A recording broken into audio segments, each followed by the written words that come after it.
नमस्कार सभी विद्यार्थियों को। माध्यमिक शिक्षा बोर्ड राजस्थान अजमेर द्वारा कक्षा 10 का पेपर जो 12 तारीख को लिया गया था, आज मैं उसकी आंसर शीट आपके सामने रख रहा हूँ और आप अपनी आंसर शीट का मिलान कर लीजिए। बहुत अच्छा पेपर आया था। पहला है, क्रम के आधार पर क्रिया के कितने भेद होते हैं। क्रम के आधार पर क्रिया के भेद जो होते हैं वो 2 होते हैं, सहकर्मक और अकर्मक। निम्नलिखित में से सर्वनाम है। अब आपको सर्वनाम पता है, वह सर्वनाम है ताल। क्रिया अपने आप में क्रिया है, गति क्रिया, लेकिन सर्वनाम कौन है यहाँ, वह दूर की वस्तु के लिए काम में आता है। अमीरुद्दीन का जन्म हुआ था, यानी कहाँ, गांव पूछा गया है। शहनाई वादक बिस्मिल्लाह खां ही अमीरुद्दीन थे, उनका गांव डूमराव था। बाल गोविंद भगत साहब किसे मानते थे। जब बाल गोविंद भगत है वो खेती करते और खेती में जितना भी अनाज होता वो सारा कबीर के आश्रम में ले जाते और वहाँ से जो मिलता वापस ले आकर के अपना पालन पोषण करते। यह आपने पढ़ा है। नेताजी का चश्मा पाठ की विद्या है, किस प्रकार का पाठ है। कहानी है, नाटक है, उपन्यास है या कविता है। ये कहानी है एक। इसके बाद एक कहानी यह है भी, लेखक का नाम।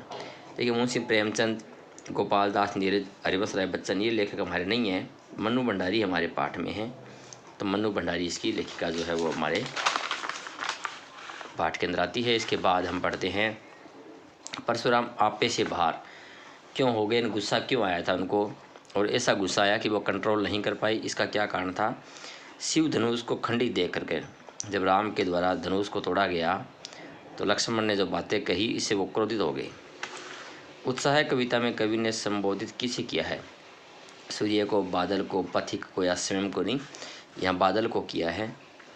इसके बाद सूरदास के काव्य में किस भाषा का निखरा रूप है। सूरदास की भाषा जो है ब्रज भाषा है। इसके अंदर मिलता है हमें, मधु गुनगुना कर कहा जाता कौन यह अपनी कहानी। कौन ये कहानी, अपनी कहानी कहाँ से लिया गया है, तुलसीदास की है। भोलानाथ का असली नाम क्या था, तारकेश्वर नाथ। मैं क्यों लिखता हूँ आज्ञा की रचना है। इसके बाद हम आगे चलते हैं और इसके बाद हमारे पास आता है व्याकरण का पाठ। व्याकरण के बहुत ही आसान से प्रश्न उठाए गए थे। स्वर संधि प्रकार की होती है, स्वर संधि 5 प्रकार की होती है। इससे आसान और क्या आ सकता है। जो 5 वेद है वो दीर्घ स्वर संधि, गुण संधि, वृद्धि स्वर संधि, यण संधि और अयादि संधि। यथाशक्ति शब्द में समास है, यथाशक्ति शक्ति के अनुसार अव्ययीभाव समास है। इसमें अव्ययीभाव। विदेश शब्द में उपसर्ग जो हमेशा पहले जुड़ता है वी उपसर्ग है और मूल शब्द है वो देश। वे विशेषण जो क्रिया पदार्थ की निश्चितता या अनिश्चितता, मात्रा की बात, बस यहाँ देखो, यहाँ कुछ भी पूछ लिए, यहाँ देखो मात्रा, परिमाण, नाप तोल की बात हो तो परिमाणवाचक होता है